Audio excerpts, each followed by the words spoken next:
taking care of soil health is very important. When you think about agriculture, you have to think from the soil up. For most of our farmers, what we've done is we've invested a lot in soil health management training, and we've seen that by having these key strategies in how we work with farmers, they're having more uptake in terms of soil testing services. We're having better soil health management practices at the farm level. AI will also be fundamental in terms of improving this digital extension, provide more clear messages to farmers, providing recommendations on chemical use, on which chemicals that they're supposed to use, and also improves efficiency.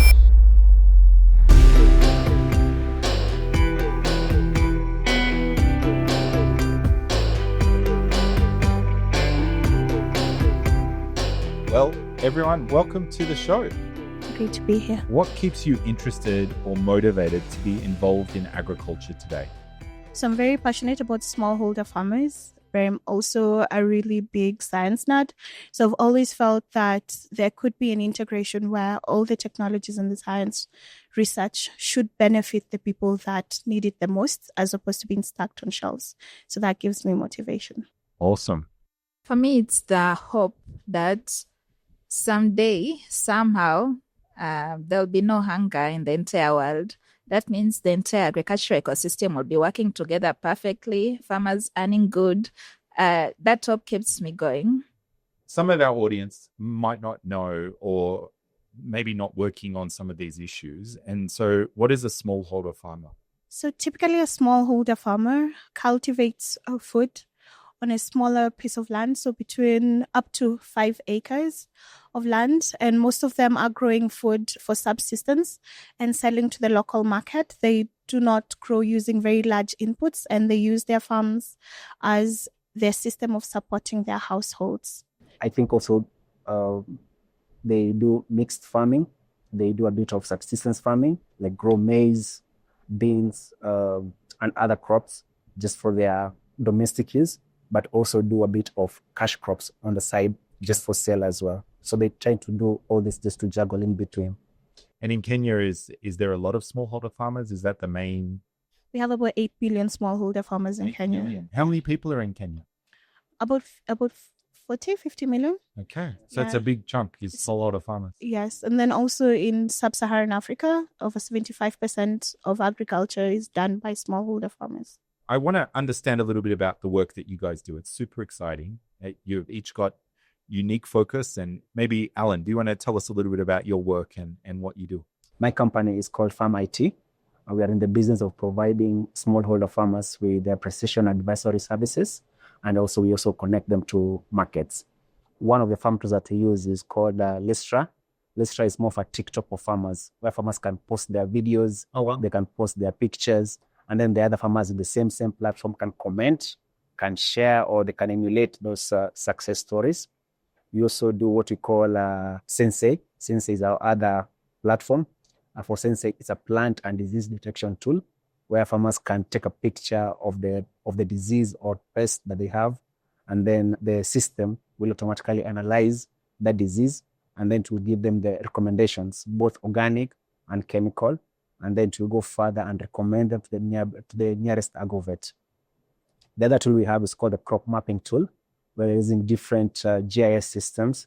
We're using soil data systems just to provide a kind of a holistic advisory to smallholder farmers on real-time insights on what they're supposed to do on their farms. We also do it a bit of multilingual in nature, so that if a farmer doesn't understand English, then is able to change it into its own native language, or even it can just dial and listen to it. So we also do a text-to-speech conversion. And then the last bit is what we call a marketplace, where farmers, after harvesting their produce, they're able to upload pictures of their produce, and then the buyers on our platform can connect with them directly. How did you get into that, Allan? This comes from a background where I used to work previously with a seed company.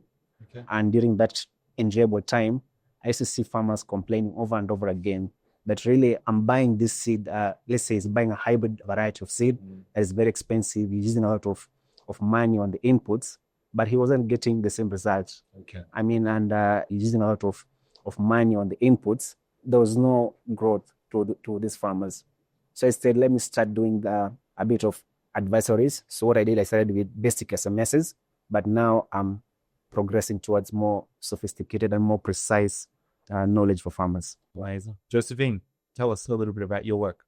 I am co-founder for Radava Mercantile. We eliminate post-harvest losses for smallholder farmers who are dealing with grains and cereals. So I provide them with access to well-equipped warehouses where they can hold on to their produce until it fetches good prices in the market. And also we give them the ability of using that stored produce to access credit like loans from lending institutions. And also we help them to find a good market for their produce. As an additional service, we have a shop to sell agricultural inputs for farmers. So post-harvest losses, for people that aren't aware, it is after the farmer harvests the crop, they store it somewhere. And so is this a problem in Kenya where farmers will lose some of that crop? Mostly that the farmers, after the harvest season, they rush to the market to sell their produce. But at that time, every other farmer is harvesting. So the market is flooded with similar produce, which causes the prices to go down, and the returns for the farmer is very low.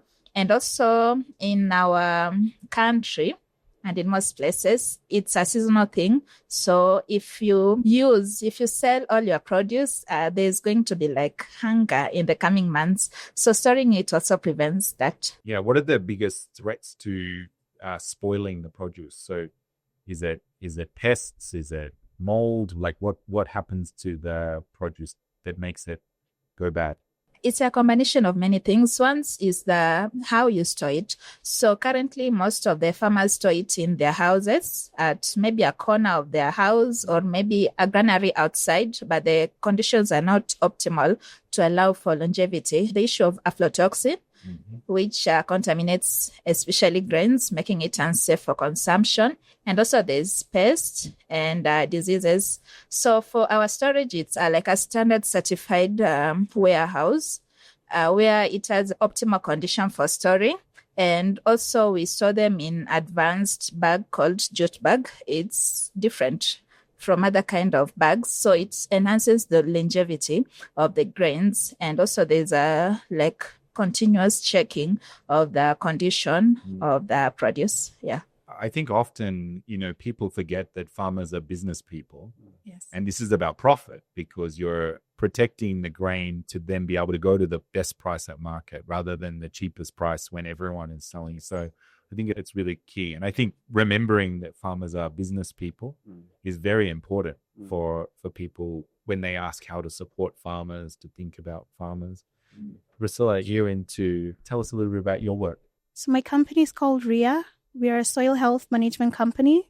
We're based out of Nairobi, currently have operations in Kenya and Tanzania.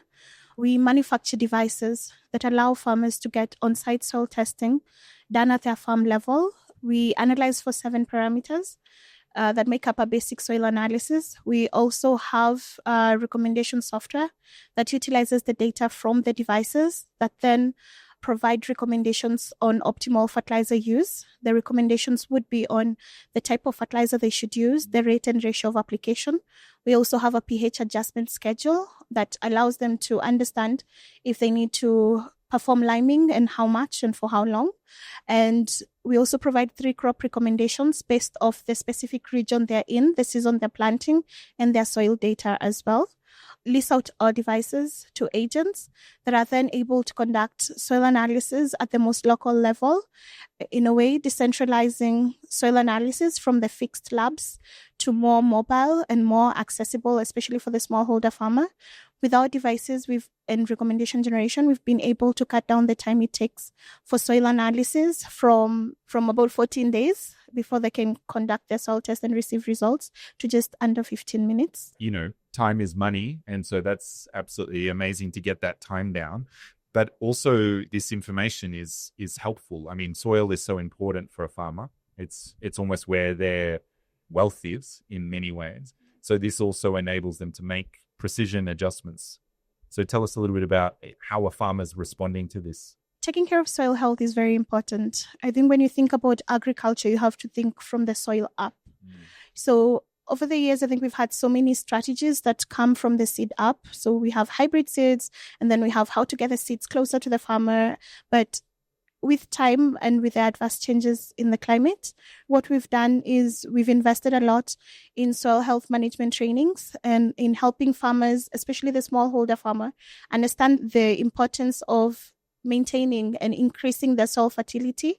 And we've been able to do this through farmer trainings. We've also built an advisory chatbot that they can access through their WhatsApp that allows them to ask questions at any time and self-learn for free on the platform. It also allows them, once they receive a recommendation, they can upload it into the WhatsApp chat and ask questions as though you were having a consultation with an agronomist.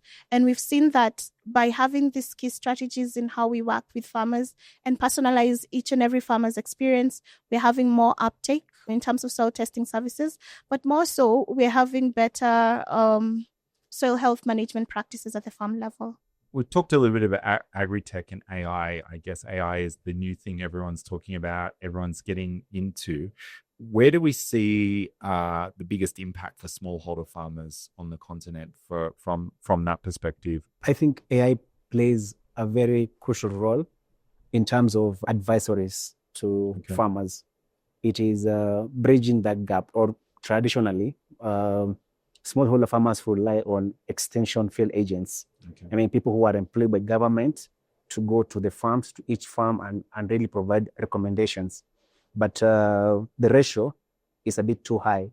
We're talking about one extension agent to 5,000 smallholder farmers, as recommended to 1 to 400 by Food and Agriculture Organization. So there's a gap in terms of extension agent. So digital extension services are a very crucial role in the next decade, Food and Agriculture Organization. So there's a gap in terms of extension agent. So digital extension services, but AI will also be fundamental in terms of improving these digital extension advisories. I mean, provide more clear messages to the farmers. I mean, make those advisories more simpler to the farmers, and AI will be reducing this gap. The other element is also in terms of forecasting, just helping farmers to clear vision of what, let's say, their harvest will look like, let's say, in the next coming 3 months. And we are trying to use most of our indices to do a bit of forecasting in terms of yield prediction as well. So that is a very clear background to them.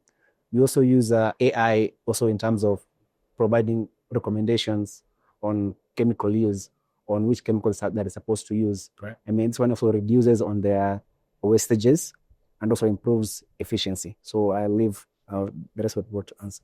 Would you, Josephine? For us, what I've seen mostly from my line of work is how tech enlarges the market for farmers. So, like, for example, for us, when the farmers bring their grains for storage, we issue them with a warehouse receipt, which now we help them to sell digitally. So we have a platform where it lists the receipt. Anybody, anywhere in the country who needs it can see it. Yeah, so I've seen the aspect of enlarging the market for farmers. And also, like you said, the artificial intelligence helps farmers in forecasting.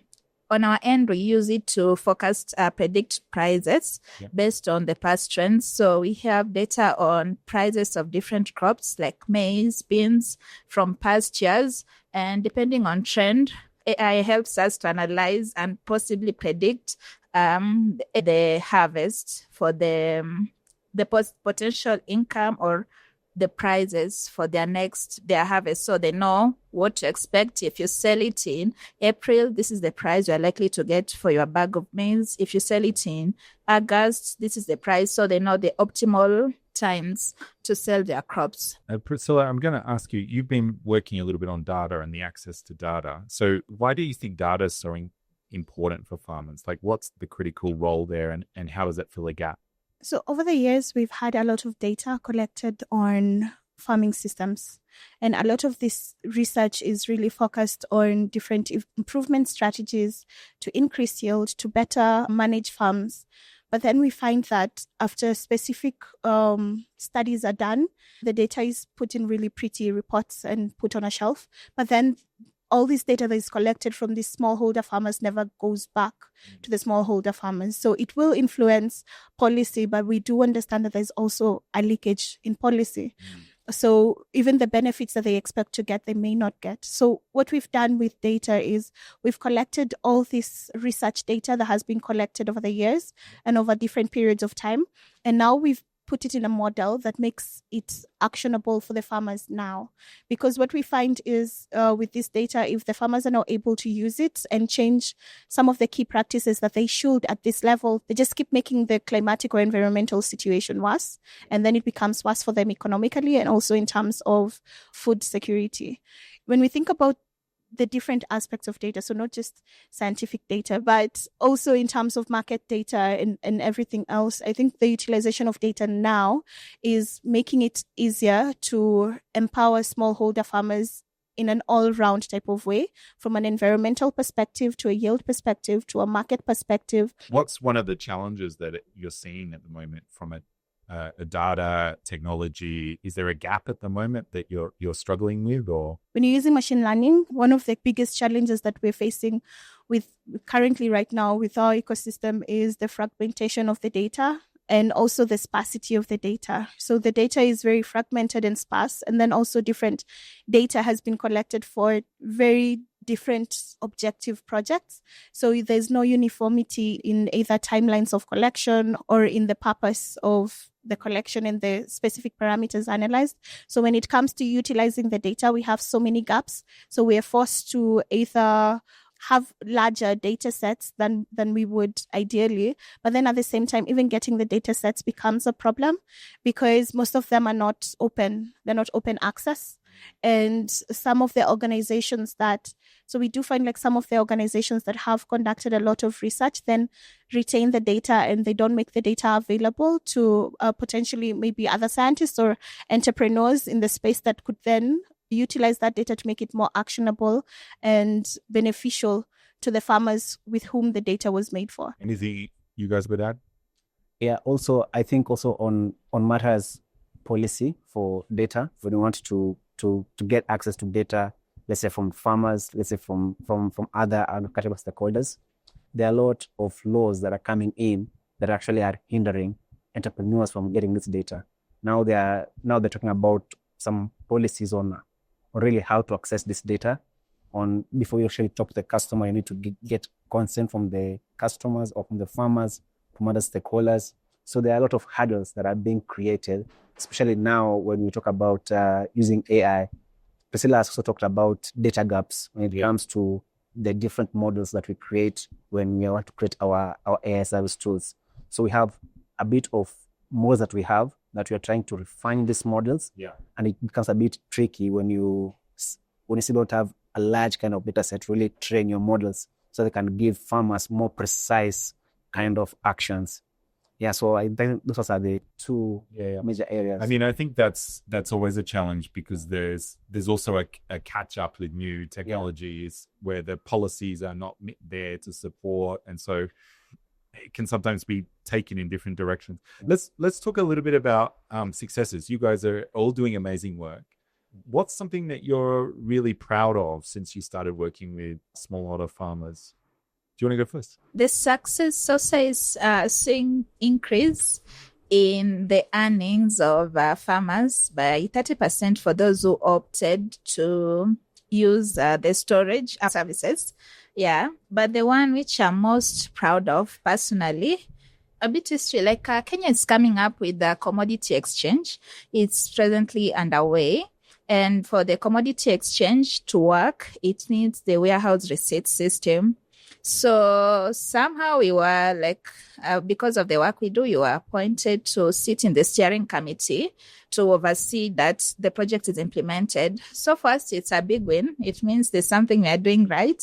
And also we are making history because this will be the first commodity exchange in the country. So we are making history behind the scenes. So I feel proud of that and the potential impact it will have on the farmers in the country and across the region. So it's in a similar line. So when we started out in 2022, the soil health conversation was almost non-existent. So bringing up a topic around soil health and soil fertility management was something that I think people discuss in boardrooms and in research centers and in more higher level organizations. And it wasn't a conversations that actual farmers were having at the farm levels. But with time, I think we've seen with different stakeholders coming together, we've seen a better push towards soil health management as a key aspect of farming. And then also after we had last year, the Fertilizer and Soil Health Summit, and a key focus being on soil health improvement as a whole, as opposed to having a push on utilization of chemical fertilizers, and then a conversation around, instead of pushing for more chemical fertilizer, pushing for optimum use of chemical fertilizers, which will ensure that, yes, we are going to achieve our goals for yield production, but we're also taking care of our environment. At a company level, one of the greatest wins that we've had is seeing some of the farmers that we started out with on this journey actually experience the impact of soil health management and improvement in their soil fertility status. We've seen farmers, we do have impact tracking methods, and we've seen farmers report increase in yield. On a very personal company level, as a win, we have iterated 3 times in terms of our devices to ensure that we can increase on the accuracy level of our devices, but also ensure that we can make a device. So we make them in Kenya, and we can make a device that is affordable enough to cater to the smallest of the smallholder farmers, but at the same time have the functionality to cater to an even large-scale farmer. And so we've been working throughout with different prototypes, but now we have our on-shelf product that is accessible, and other agribusinesses and agronomists can now purchase the devices and set up their mini soil testing centers. That's great. Yeah. So for us, I think the greatest achievement as a company was just establishing the super app. I mean, we have also tried a lot of different items, and through the different pivots that we have had, we have managed to have something that really farmers are actually using now. And this is based on their continuous feedback that, like, look, I want you to improve on this area, to improve on this tool, so that you can have a complete set of an app that really farmers can use. The other success that we see is also the adoption rate, because you see most smallholder farmers used to rely on traditional ways of farming, but now they are really embracing this digital farming services, and we are seeing that rate going up continuously. And for us, I think that's a very great plus. The other issue that we also want to say is a success is also on the issue of reducing wastages from farmers. I mean, reduce wastages of chemical inputs, I mean, of buying high input costs. I mean, just reducing that wastages. And then from those wastages, if they use our advisories, then you see there's an increase in yield. And definitely when you have an increase in yield, it will transform into increased profits. I mean, better money in their pockets. So we see also a lot of economic freedom from the farmers. I mean, now you see a farmer is able to take the kids to school, is able to get better healthcare, have good food, put on good clothes, all because of this precision advisory services. So for us, we want to really document the entire process and see, is the farmer's well-being being improved from our services? So that's something that we really value and we really cherish. And we have seen a success, most of the success stories about farmers having more economic autonomy in terms of what they are doing. We're talking during CGIAR Science Week, and we're here at AGRA. Tell us a little bit about why are groups like CGIAR, AGRA, why do you engage with these kinds of communities and networks? How do they assist you in the work that you're doing, or what does that look like? I find them very good because, like, for example, AGRA, the network that these programs, it's vast. So whenever I'm down as an entrepreneur in agriculture, or I'm facing something that I've never seen before, I think that's every day. I have a community. Yeah, I have a community I can lean on and rely to. And also, most of them already have their own networks, like ICRAF, also AGRA, you have your own networks in a number of countries. So let's say, for example, if I want to expand to another country, I already have someone I know can assist me. These organizations, Apart from the grant that we were able to win back in 2023, in 2022, they have also worked with us, like they were maybe stepping us through this entrepreneurship journey. They have given us an opportunity where they were plugging us into different stakeholders, different companies that are doing similar things with us. They also gave us the financial support. Through the YEGRO grant, we're able to get a bit of financial support to support our businesses as well. So they have been with us through the entire journey. And yeah. So in Kenya, we have a word, I think it's become a bit global now, where in Kenya, we have a word, it's called harambe. Yes. And what it means pulling together. And for you to make an impact in agriculture, you have to pull together all the stakeholders that are concerned with, so that you can have the highest impact. So you cannot survive as an island. And having these organizations actually put an extra effort to support entrepreneurs in the space that are solving for these solutions, it means that it will become more sustainable and less organization reliant to support the farming systems. Yeah. These organizations, like, for example, my experience with the AGRA, it's like they allow us to attend events. They create spaces for us. That's very significant because in most events, normally, especially for young people, there's never space to talk about what you do. Yeah. So they like create a space, sometimes even as a panelist, to talk about our solutions, which we normally do not have. Like, for example, AGRA created spaces for young people to go to Kampala for the Kampala Decad CAADP. Yeah, so young people, I have never participated in that one before. So it includes us in dialogues that matter, because actually young people are taking a lot of spaces in agriculture, and it matters that we should be part of the conversations and forums and conferences that are happening. I think with Kampala Declaration, the CADA process, it's the 10-year strategy, which is going to, as young people, this is the future you're going to be playing. And so it's great to be able to participate in that.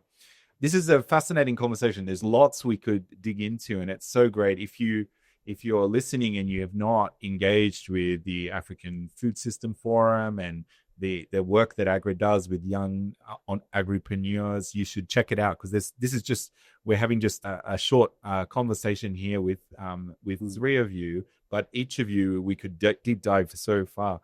One thing I like to do in the podcast to close things off is ask a question that's recurring. It's something to relate to, because often when we're talking about data and we're talking about soil, we're talking about apps, we're talking about post-harvest losses, we're talking about all these things. But at the heart of it, we're talking about food as well. Mm-hmm. We're talking about the work that goes into creating food. And so I'm always keen to understand, what are people's favorite foods? So I want to ask each of you to tell me what you enjoy eating and why. So this is going to be very obvious for them. So I'm I'm a potato person. You could make potatoes in 1,000 different ways, and it would be 1,000 different dishes. Yeah. So you potatoes like all the way. All types of potatoes? All types of potatoes. Well, in terms of potato varieties, different varieties of potatoes. So we're currently running a pilot study in Kitengela in Kajiado County on different varieties of potatoes that have longer shelf life. So we're working with a company called Nakuru Tubers in terms of how soil health impacts the quality of the potato at a nutritional level on the plate. And I thought it would be a really great project to work on, because I love eating potatoes. So I love it. Yeah.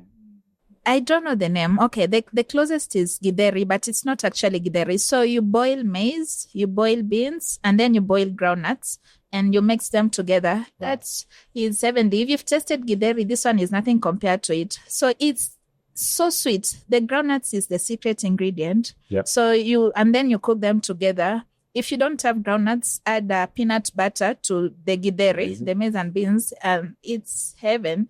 I like it because it's also, you can eat it anytime. Breakfast, it works. Lunch hours, it works. Dinner, it works. You can add also with avocado if you want.